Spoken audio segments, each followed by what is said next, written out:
You're watching a special edition of the Cultural Connections podcast, The Capitol Under Siege. Coming up, we will have late breaking news on the Capitol Siege. This is the Cultural Connections podcast, special edition.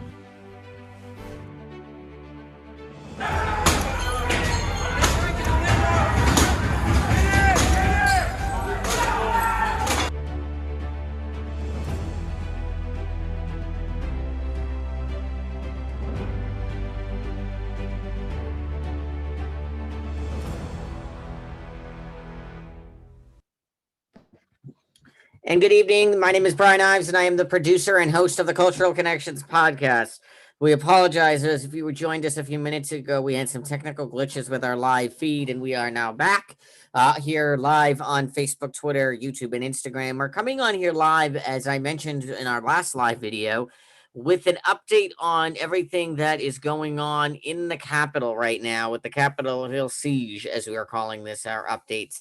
We felt that it was necessary because it is political to bring you these updates, and we wanted to make sure that we are doing this because we feel it is our part to bring you information on what is ongoing. And I'm going to jump into our graphics now that I started to before we had our technical glitch, which hopefully we don't have happen again.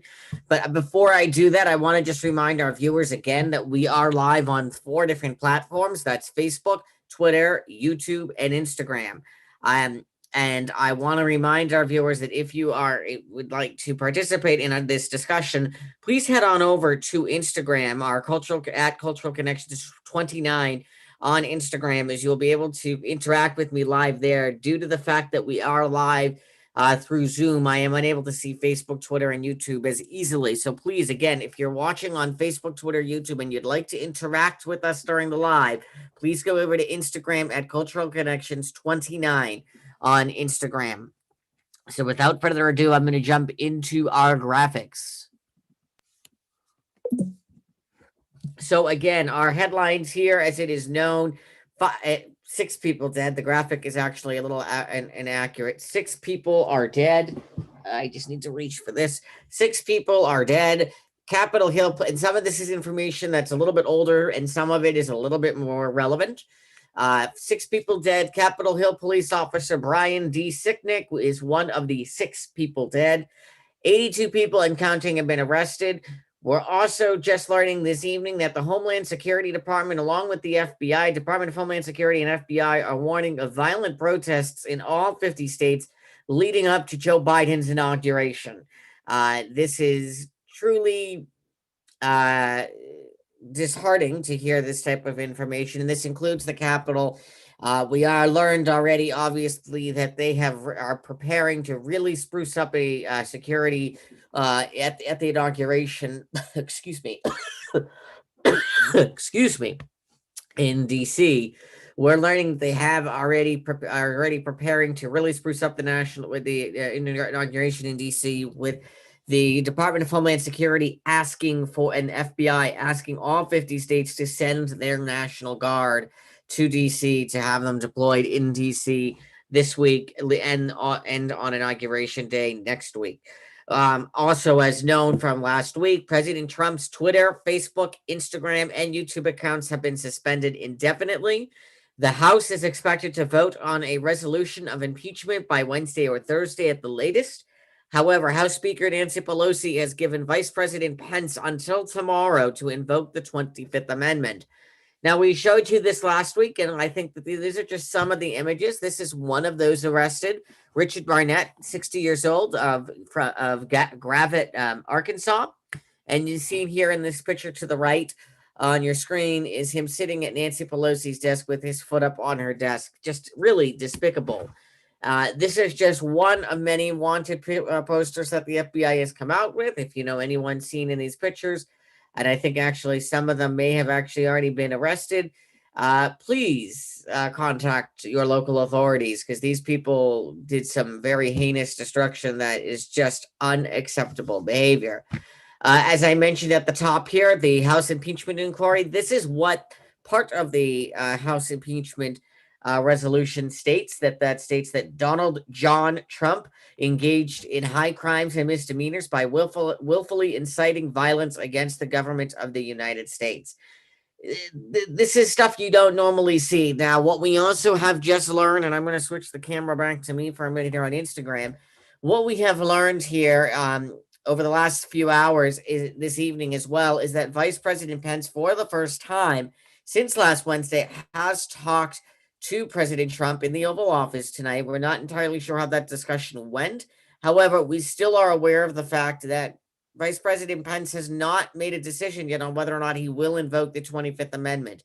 If he does not invoke the 25th Amendment by tomorrow, the House will proceed with a vote on impeachment by tomorrow or Thursday. Now, the House is also a little skeptical on this because the fact is, if the House votes on impeachment on Wednesday or Thursday, it will not go to trial in the Senate until the day before the inauguration, and then it will go into um, the Biden administration. Even though Trump has been removed from office, has been gone because his term is over, the trial will still take place. And we are aware that a lot of the members of the House are a little uneasy on that because that's not obviously an ideal situation. And I am told we're having a poor connection here. I'm going to put Wi-Fi on here. So hopefully, if you are on Instagram, hopefully you are still with me. I apologize again for these glitches. And I want to jump on to see if there's any. So bear with me for just a minute here. If you are. Okay, so I'm gonna try to pull up some additional information here to see what else we know with things. And again, as I just mentioned to you, Trump and Pence have spoken for the first time since the riots took post riot. And what we are learning here is that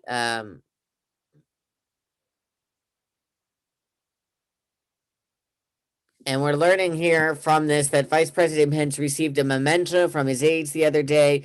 The engraved chair set aside for him in the White House cabinet room, hauled over the shoulder from the West Wing and delivered to the Eisenhower Executive Office building for one of his final staff Wednesday, meetings. January 20th, Sorry about that.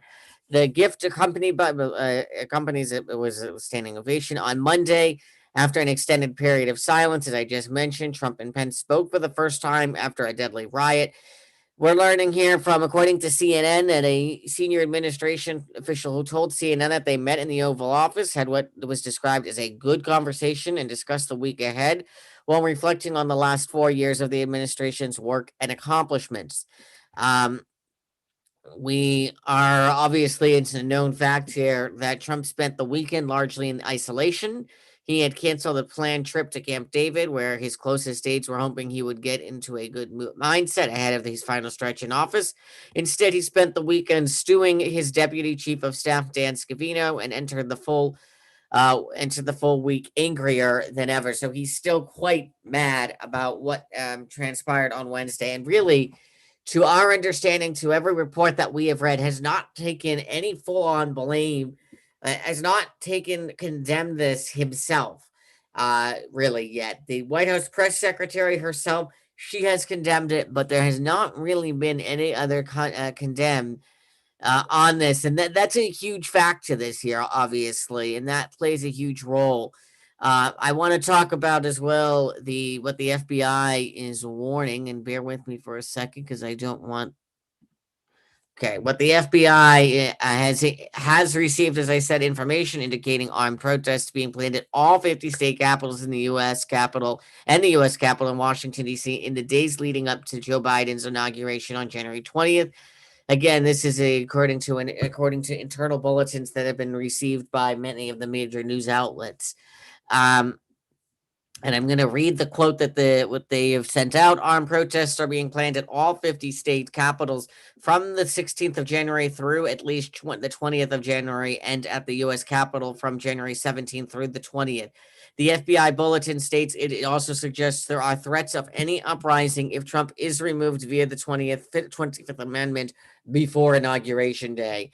I mean, this is really significant stuff. This is not American. That's simply what I can say, is that this is not American. This is not stuff that we typically, you typically expect to see. It's really disturbing stuff more than anything. And I'm gonna bring on here because I want to talk about the Capitol violence, and I'm gonna go through all of this here.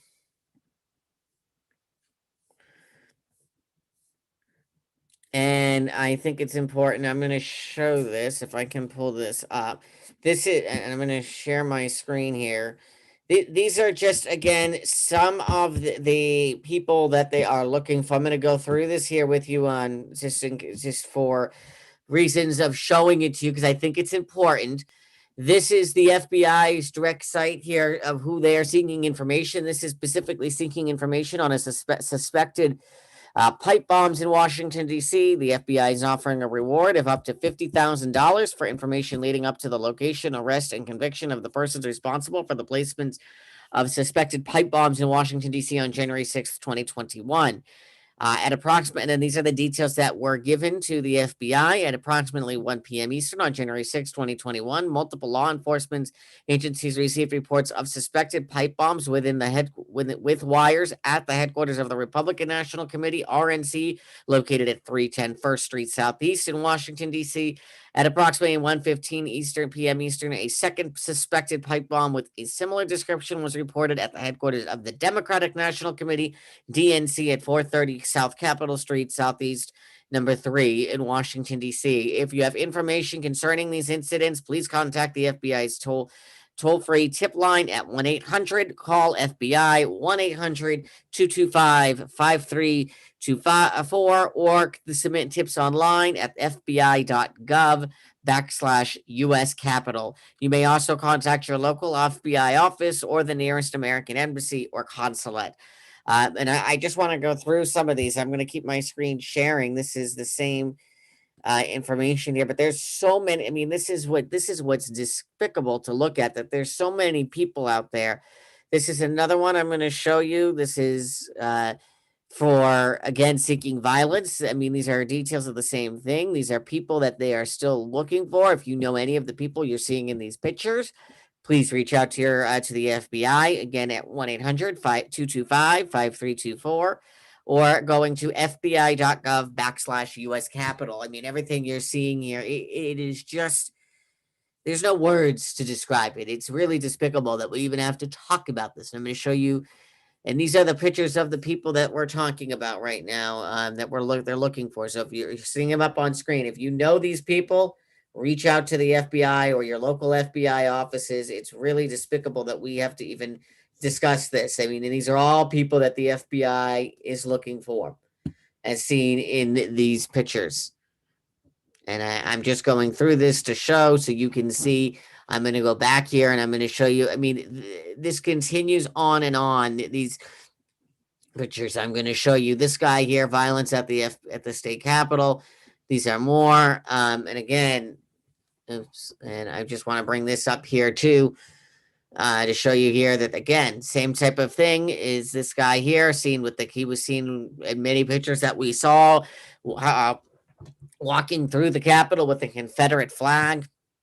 And it's really despicable again that we have to talk about this. I mean, again, I say the same thing. If you and when calling you and to provide a tip on this individual, please reference photograph number 33. If you know the individual, again, 1-800 call FBI. That's 1-800-225-5324. Our goal here is not to go through to this with the FBI, but I think it's important to discuss this. I think it's incredibly important that we discuss this, and that's why I'm doing this. I want to make sure that we're also seeing the latest up-to-date information on everything that's going on. There's a lot that keeps developing. We're also learning here that Kevin McCarthy, who is the House Minority Leader, has told House Republicans Monday that President Trump does bear some blame for last week's deadly Capitol riots and has accepted some responsibility, according to 4 Republican sources that were on a private call. This is coming to us from Politico, to be exact, that we're reading from. It's really, I mean, the unfortunate part here is that The California Republican's description of his conversation with Trump runs counter to the public stance that he has held by the president, who hasn't accepted any blame. So there's a little bit of back and forth here on exactly, because we don't have actual evidence of the call. So that's why we're saying this, and I think that's the important. Um, it's unfortunate that, and this is really what we know. I'm going to look just through one more source here. There's also, I did not mention the fact here that we are well aware of the fact as well that besides these threats of violent protests, there's also out there of threats to President-elect Joe Biden, Vice President-elect Kamala Harris, and Speaker of the House-elect Nancy, also Speaker of the House still, Nancy Pelosi. So this is obviously serious stuff, and in my honest opinion, this is not American. You know, this bears blame on one person. And again, I'm not trying to be someone and getting in political here, but I think it's important. And this is my belief. You can disagree with me. That's fully okay. And I invite you to disagree with me. But this bears blame on one person only. And that is the President of the United States, Donald John Trump. This would not have happened if we had a president that actually acted as a leader. And when he lost the election back in November, the presidential election in November, he would have stood in front of those cameras and conceded the race like every other presidential candidate that has lost an election has done before him. We all lose at things. There is no excuse for these fake claims, as he calls it, fake news, fake claims of voter fraud. There has been no evidence proven. You have had the former Attorney General of the United States, Bill Barr, who has said there's no voter fraud. Supreme Court picks, who the president himself picked, have said they have tossed the case because there is no evidence of voter fraud. Numerous other courts have tossed the case because there's no voter fraud evidence. Evidence is key here. If you have the evidence, present it. Don't present facts that don't make sense. And that's what we're seeing from people like President Trump's attorney, Rudy Giuliani. This isn't going to get us anywhere. And right now, we're seeing a country that should be unifying together is growing further and further and further apart by the day. And it's really scary. It's unfortunate because this is not the United States of America that it was once, maybe 10 years ago. And then we have these people trying to shift the blame from Wednesday, saying that Trump did. I'm sorry, to take with responsibility that Trump did condemn the violence, but not directly. He came through his press secretary. And yet then they go on to be critical of the fact, claiming, again, falsely, that Democrats never condemned what happened in Portland, Oregon, or in the Midwest with the Black Lives Matter protest. That is simply not true.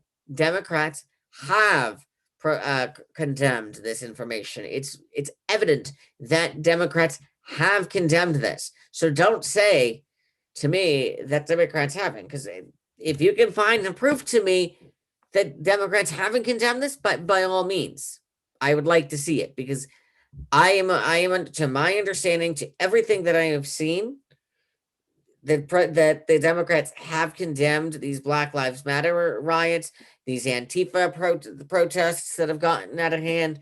Yes, we need to condemn violence in general. There should not be a left side or a right side or something in the middle.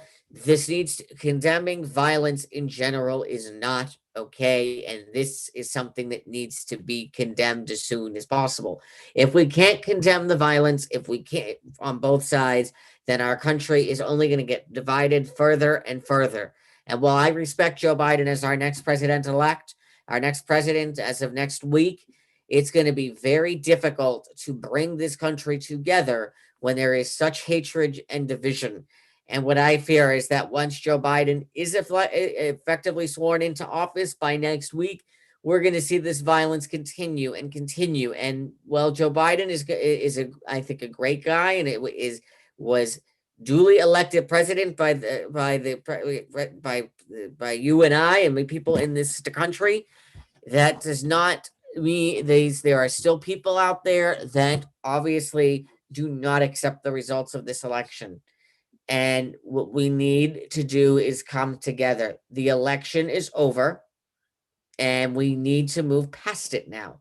If we can't move past it, then we're just going to see this division continue. And it's unfortunate. It's an unfortunate situation. It's a very unfortunate situation. And I wish that there was more understanding of of our country, and that our country would work on ways to coming together. I'm gonna pull up some other sources here that I just want to check on, and we're learning as well here. I just want to I'm trying not to jump back to things, but we are learning here that Republican support is increasing for Trump's impeachment, actually, which is interesting. And I'm just going to read this. This is coming from the Hill now. Um, so House Democrats are charging ahead this week to impeach President Trump anew for his role in Wednesday's attack on the U.S. Capitol, and this time they might have some GOP support. The last time they impeached President Trump, that there was no House Republicans that crossed the aisle 13 months ago when Speaker Nancy Pelosi and her caucus impeached Trump for leveraging U.S. aid to pressure Ukrainian officials to investigate his rival, President-elect Joe Biden. But last week's violent siege at the Capitol by pro-Trump supporters and an assault that occurred with Congress, and again, I'm reading from the Hill here, so please understand that this is not my own words here, occurred with Congress in session and Vice President Pence presiding, has infuriated a host of GOP lawmakers, some of whom are now considering the support for ensuring an impeachment charge with Democrats introduced on Monday. The resolution, which charges Trump with inciting violence against the government of the United States, which will hit the House floor on Wednesday, and a number of Republicans have suggested they might be on board. Centrist Republican Adam Kinzinger, Republican of Illinois, an Iraq and Afghanistan war veteran who's clashed with Trump, has signaled support for the impeachment. I'll vote the right way, if I'm pressured with that. Kinzinger said Sunday on ABC's This Week program. I just think it's probably not the smartest move right now, but I think that's going to be out of my hands. A day later, after the article of impeachment was introduced, Kinzinger's spokesman struck a harsher tone and indicated that Illinois Republican may very well vote with Democrats.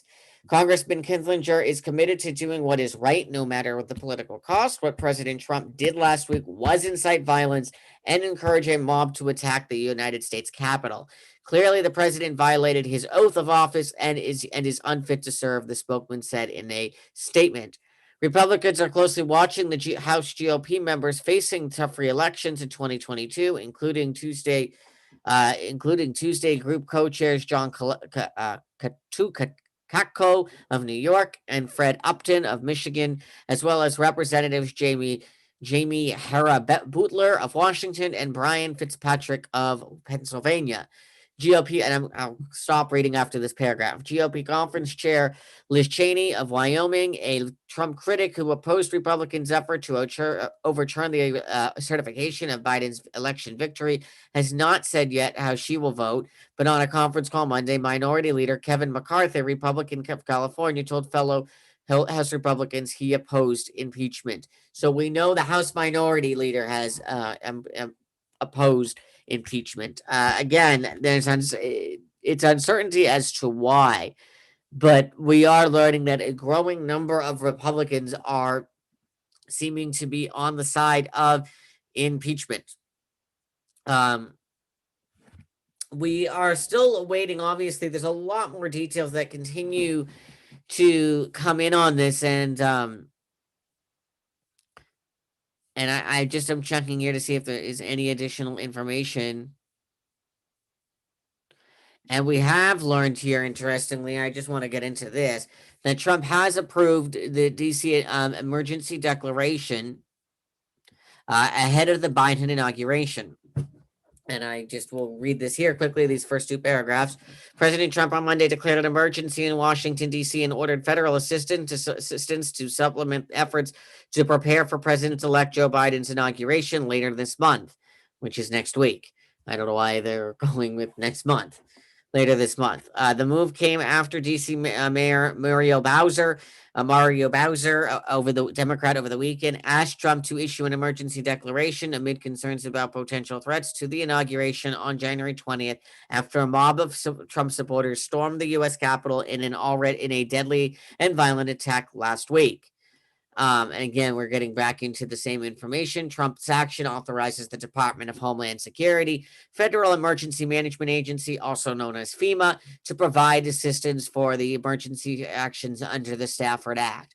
Specifically, FEMA is authorized to identify, mobilize, and provide at its discretion equipment and resources necessary to alleviate the impacts of the emergency. The declaration released by the White House Monday evening states emergency protective measures limited to direct federal assistance will be provided at 100% federal funding. So again, I can keep reading through to this to you, but again, what Trump is criticized for is for not getting the National Guard on site to the Capitol when all hell broke loose last Wednesday. It's a known fact here, as we know, and we learned that the governor of Maryland spent 2.5 hours waiting to get authorization. He was ready to send his National Guard to D.C., but it took 2.5 hours. We have learned that it was Vice President Pence that actually authorized the National Guard. President Trump did not authorize the National Guard to go to the Capitol last Wednesday when the Capitol was under attack. This is just, again, simple things of this, and it's really concerning, again, that we have to talk about this. So that said, we're gonna continue to keep you posted on everything that we learn on this. We'll probably do another live video either tomorrow or Wednesday, and we really do invite you to interact with us again when we do these lives, because we're doing it on Facebook, YouTube, Twitter, and Instagram. We do ask that you interact with us on Instagram. However, if you're not watching live and you're watching after the fact, I will definitely monitor the Facebook, Twitter, and YouTube feeds, and I invite you to comment below on any of those platforms, and I will definitely respond at another time. Obviously, I can't do it during the live, and I invite you to send questions in, or again, just interact with us. My goal is not to get political on this podcast, but I feel that for the sake of this country, it's important that we discuss this. So with all of that said, we're going to stop there now on our live video. We invite you to stay with us for continuing coverage of the riots that have taken place in the Capitol Hill, and we will continue to provide up-to-date information on this Capitol Hill siege. For now, my name is Brian Ives, and I am the producer and the host of the Cultural Connections podcast. Stay with Cultural Connections for further information on this breaking story. I'm Brian Ives.